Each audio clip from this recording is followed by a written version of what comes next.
Assalamualaikum warahmatullahi wabarakatuh. Perkenalkan, nama saya Siti Nurain Pakaya dari kelas akuntansi B. Saya akan menjelaskan materi tentang obligasi. Selanjutnya, definisi obligasi. Obligasi merupakan suatu surat berharga yang dijual kepada publik, di mana di sana dicantumkan berbagai ketentuan yang menjelaskan berbagai hal seperti nilai nominal, tingkat suku bunga, jangka waktu, nama penerbit, dan beberapa ketentuan lainnya yang terjelaskan dalam undang-undang yang disahkan oleh lembaga-lembaga yang terkait. Menurut Frank J. Fabozzi I, secara umum harga sebuah obligasi dapat ditulis sebagai berikut. P sama dengan C per 1 tambah P tambah C per dalam kurung 1 tambah R pangkat 2 tambah C per dalam kurung 1 tambah R pangkat 3 tambah titik-titik tambah C sama C per dalam kurung 1 tambah R pangkat N tambah M per dalam kurung 1 tambah R pangkat N, di mana P sama dengan harga dalam jenis mata uang seperti rupiah, dolar, yen, dan lainnya. N sama dengan periode dari nomor dalam kurung angka yang menyebutkan tahun waktu. R sama dengan periode suku bunga. M sama dengan nilai jatuh tempo dalam kurung maturity value. T sama dengan periode waktu ketika pembayaran diterima. Selanjutnya, pihak yang berhak menerbitkan obligasi. Ada beberapa pihak yang menerbitkan obligasi, yaitu A. Perusahaan, B. Pemerintah, C. Pemerintah negara bagian di Indonesia, sering dijelaskan dengan Pemda. Alasan bagi sebuah perusahaan menerbitkan obligasi: 1. Penetapan bunga obligasi biasanya tidak terlalu tinggi. 2. Biaya dalam penerbitan atau mencetak obligasi adalah lebih murah dibandingkan dengan menerbitkan saham. Karena menerbitkan saham hitungnya adalah per lot, dan satu lot adalah 500 lembar. 3. Pada saat obligasi dilakukan yang dijual ke publik, maka jika terjadi kendala dalam pembayaran obligasi, perusahaan bisa menyelesaikan dengan mengalihkan pemegang obligasi menjadi pemegang saham yang bisa dikenal dengan obligasi konversi. Beda jenis dan karakteristik obligasi. Alasan membeli obligasi: A. Memiliki obligasi jauh dari risiko karena tingkat suku bunganya tetap tidak berubah. B. Obligasi diterbitkan oleh institusi yang memiliki badan hukum yang jelas dan dapat dipertanggungjawabkan, serta memiliki mekanisme penjelasan pada saat bermasalah. C. Seorang investor yang membeli obligasi dapat mempertahankan obligasi yang dimilikinya hingga jatuh tempo tiba dan selanjutnya mengambil atau memperoleh pendapatan tersebut untuk diinvestasikan kembali.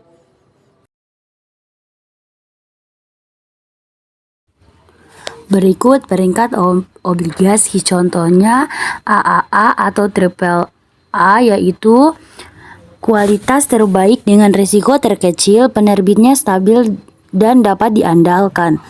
A2, kualitas tinggi dengan risiko jangka panjang yang sedikit lebih tinggi. A, kualitas tinggi hingga menegak dengan banyak atribut kuat tetapi agak rentan terhadap kondisi perekonomian. BBB atau B triple B, kualitas menegak jangka pendek memadai, keamanan yang moderat tetapi tidak ada jaminan keamanan. B, mampu membayar sekarang tetapi dengan risiko macet di masa yang akan datang. CCC atau Triple C, kualitas rendah, bahaya nyata, kegagalan di masa yang akan datang. CC, kualitas yang berspekulasi tinggi atau gagal. C, urutan terendah, prospek pembayaran kembali rendah meskipun mungkin masih bisa terbayar. K, tidak mampu membayar bunga. AAA atau A Triple A, yaitu kualitas terbaik dengan risiko terkecil, penerbitnya stabil dan dapat diandalkan. A2, yaitu kualitas tinggi dengan risiko jangka panjang yang sedikit lebih tinggi. A, kualitas tinggi hingga menegak dengan banyak atribut kuat tetapi agak rentan terhadap kondisi perekonomian. BBB atau B3, yaitu kualitas menegak jangka pendek memadai tetapi kurang dapat diandalkan untuk jangka panjang. B2, ada unsur spekulatif dengan tingkat keamanan yang moderat tetapi tidak ada jaminan keamanan. B, mampu membayar sekarang tetapi dengan resiko macet di masa yang akan datang. C atau C3, atau triple C, yaitu kualitas rendah, bahaya nyata, kegagalan yang di masa yang akan datang. C2, kualitas yang berspekulasi tinggi. C, urutan terendah, prospek pembayaran kembali rendah meskipun mungkin masih bisa terbayar. K, tidak mampu membayar bunga. Komersial paper obligasi adalah termasuk dalam kategori komersial paper. Komersial paper memiliki beberapa ketentuan, yang itu tercantumnya nilai nominal, adanya waktu deadline, kapan harus dibayar, dan menjelaskan nama penerbit. Bila kita memposisikan obligasi masuk dalam kategori komersial paper, maka artinya obligasi tersebut diterbitkan dengan alasan-alasan yang jelas dan kuat. Berikut komersial paper. Menurut Kamarudin Ahmad, ada 6 bentuk resiko kepemilikan surat berharga, yaitu 1. Resiko keuangan. 2. Resiko tingkat bunga. 3. Resiko daya beli. 4. Likuiditas dan resiko pasar. 5. Resiko pengenaan pajak. 6. Resiko biaya. Berikutnya jenis obligasi berdasarkan penerbitan. Jika melihat dari segi penerbitan, maka jenis obligasi tersebut ada 4. Treasury bond adalah obligasi yang diterbitkan oleh pemerintah seperti Departemen Keuangan atau Bank Sentral suatu negara. Adapun resikonya adalah kecil karena ditanggung jawab oleh negara. A. Treasury bond dalam kurung TB. B. Corporate bond dalam kurung CB. Corporate bond adalah obligasi yang diterbitkan oleh perusahaan. Obligasi jenis ini mengandung berbagai macam permasalahan seperti risiko yang harus ditanggung oleh pihak pemegang obligasi jika ternyata perusahaan tersebut mengalami risk default dalam kurung risiko gagal bayar dengan sebab-sebab tertentu. C. Municipal bond dalam kurung MA. Municipal bond adalah obligasi yang diterbitkan oleh pemerintah negara bagian dan biasanya pemegang obligasi ini dibebaskan dari pajak. Adapun resikonya adalah sama-sama memiliki resiko namun lebih rendah dari resiko pemegang obligasi perusahaan. Foreign bond adalah obligasi yang diterbitkan oleh negara asing dan salah satu resikonya adalah resiko dalam bentuk foreign currency dalam kurung mata uang asing. Resiko lain adalah jika terjadi pada resiko gagal bayar. D. Foreign bond dalam kurung B. Foreign bond adalah obligasi yang diterbitkan oleh negara asing dan salah satu resikonya adalah resiko dalam bentuk foreign currency dalam kurung mata uang asing. Resiko lain adalah jika terjadi pada resiko gagal bayar. Berikutnya 8 suku bunga dan jangka waktu obligasi. Suku bunga dan jangka waktu obligasi memiliki keterkaitan dalam memberikan ketetapan. Untuk ini ada 2 bentuk keputusan yang biasa berlaku atau diterapkan oleh pemerintah dan perusahaan, yaitu obligasi dengan jangka waktu pendek atau short term memiliki suku bunga yang lebih rendah daripada obligasi yang jangka panjang. Contohnya pada tanggal 26 Februari 2009, misalnya pemerintah menerbitkan obligasi dengan tenor 5 dan 10 tahun. Untuk tenor 5 tahun telah diserap pasar senilai $1 miliar US dollar dengan yield bunga 10,5%. Sedangkan untuk tenor 10 tahun diserap pasar $2 miliar US dollar dengan yield lebih tinggi 11,75%. Untuk lebih jelasnya kita dapat lihat pada gambar di bawah ini.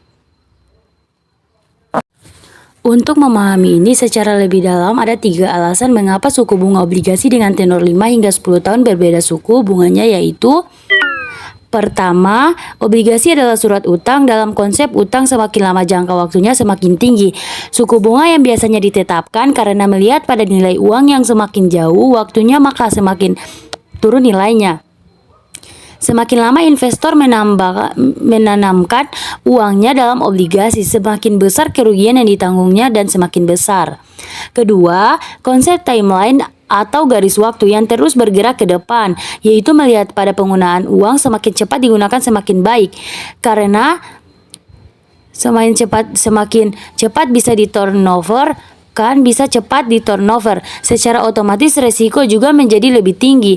Sedangkan investor adalah mereka yang memiliki karakteristik penghindar resiko. Dengan begitu, rekomendasi yang dibuat adalah sulit memperoleh keuntungan dalam jangka waktu yang singkat, yaitu 5 tahun. Maka investor guna menghindari kerugian untuk memutuskan untuk mendapatkan keuntungan dalam bentuk yield yang hanya 10,5% saja. Ketiga, konsep inflasi, bahwa inflasi itu sifatnya struktural dan terus naik dari waktu ke waktu. Sementara inflasi adalah menurunnya nilai uang dan naiknya harga barang, maka artinya nilai mata uang semakin lama semakin terjadi penurunan. Berikutnya 9. Obligasi yang dijual tanpa ada batas waktu. Jika pergerakan obligasi terjadi dalam gerakan yang stabil atau dengan kata lain tumbuh dengan tanpa kendala, dan permasalahan serta obligasi tersebut diperjualbelikan tidak memiliki batas waktu, maka kita dapat menulis dengan formula seperti di bawah ini. Keterangan OTB sama dengan obligasi tanpa batas waktu. G sama dengan nilai obligasi. R sama dengan tingkat keuntungan yang diharapkan dengan penetapan suku bunga yang ditentukan. Berikut gambar pergerakan grafik obligasi. Pada gambar tersebut terlihat garis obligasi atau bond line bergerak lurus mengikuti waktu. Itu terjadi karena nilai obligasi adalah tetap atau tidak berfluktuasi, yaitu misalnya 4 miliar, maka tiap tahun tetap 4 miliar hingga akhir periode. Adapun tingkat keuntungan dalam bentuk bunga atau interest adalah juga tetap, yaitu misalnya ditetapkan 0,11% atau 11%. 10. Tingkat bunga obligasi. Berbedanya tingkat bunga obligasi sangat tergantung pada dua hal, yaitu waktu jatuh temponya suatu obligasi atau suatu obligasi yang mempunyai waktu jatuh tempo yang berbeda akan mempunyai kepekaan yield obligatory yang berbeda pula. Kedua, premi resiko obligasi. Premi resiko terkait dengan premi yang diminta oleh peminjam sebagai kompensasi atau resiko obligasi yang ditanggungnya. 11. Spot interest rate. Spot interest rate merupakan tingkat bunga dari obligasi yang hanya mempunyai satu arus kas bagi pembeli obligasi tersebut, atau squat whose noun. Obligasi dengan satu arus kas seperti ini sering disebut juga dengan zero coupon bond dan poor discount bond. Mengenai pengertian dan zero coupon bond dan poor discount bond dapat dilihat di atas.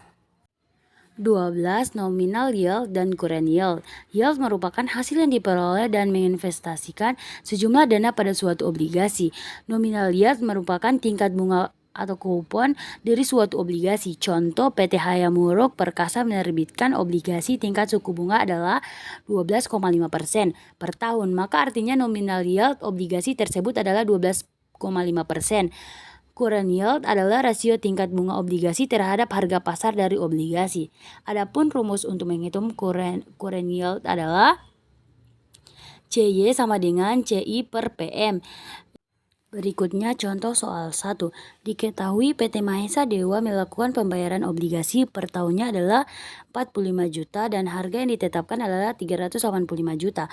Maka selanjutnya kita dapat menghitung current yield-nya adalah N1 45 juta, BP 385 juta, NBP sama dengan 0,1169 sama dengan 11,69%. Maka kita memperoleh current yield adalah sebesar 11,69%.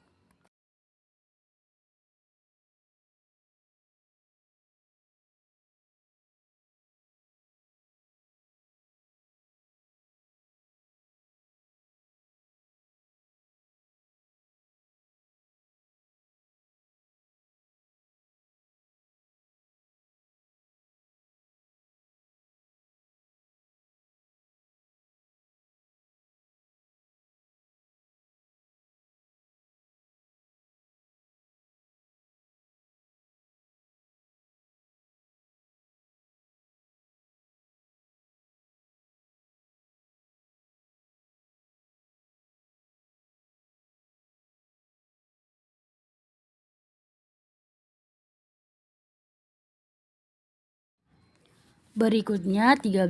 Yield to maturity atau YTM. Yield to maturity atau YTM adalah keuntungan yang diperoleh oleh seorang investor dalam membeli komersial paper, yaitu obligasi pada harga pasar saat ini dan selanjutnya, menahan obligasi tersebut hingga waktu deadline atau jatuh tempo tiba.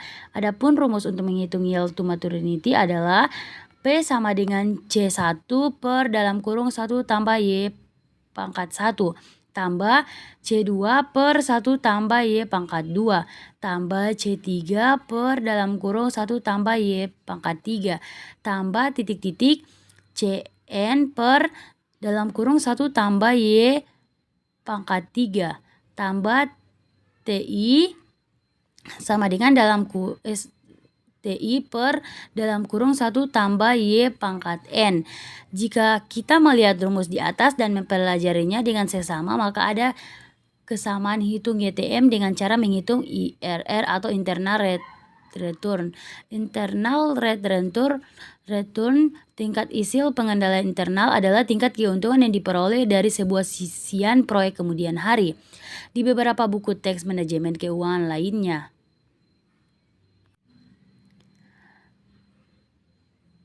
yield to maturity dihitung dengan penggunaan formula yang berbeda seperti yang terdapat dan dikemukakan oleh Bang Baryanto. Berikutnya contoh soal. Berdasarkan analisis yang dilakukan maka diketahui bahwa umur obligasi PT Aulia pertama adalah 10 tahun, di mana bernilai nominal sebesar Rp 5 miliar dan harga pasar yang berlaku adalah Rp 4,5 miliar dan membayar bunga obligasi adalah sebesar 5% setiap tahunnya. Maka berdasarkan data tersebut kita dapat menghitung besarnya rate of return dari obligasi tersebut apabila dipertahankan sampai hari jatuh temponya. Setelah itu kita akan masukkan rumus angka-angkanya. C tambah P kurang P per N sama dengan P tambah F per 2. Jadi hasilnya sama dengan 0,063158 atau 6,3158%. Berikutnya tabel kegunaan masing-masing ukuran yield obligasi, yaitu nominal yield kegunaannya mengukur tingkat kupon, current yield kegunaannya mengukur tingkat kupon sekarang, yield to maturity atau YTM yaitu mengukur tingkat return yang diharapkan jika obligasi disimpan sampai waktu jatuh temponya. Berikut yield to call atau YTC ya kegunaannya mengukur tingkat return yang diharapkan jika obligasi dilunasi atau call sebelum jatuh tempo. Berikut realized horizon yield ya kegunaannya mengukur tingkat return yang diharapkan untuk obligasi yang akan dijual sebelum jatuh tempo. Yield ini dihitung dengan menggunakan asumsi tingkat reinvestasi dan harga jual obligasi. Istilah penting dalam bab ini commercial paper, default, foregone bond, financial desert, mortgage bond, municipal bond, dan obligasi konversi.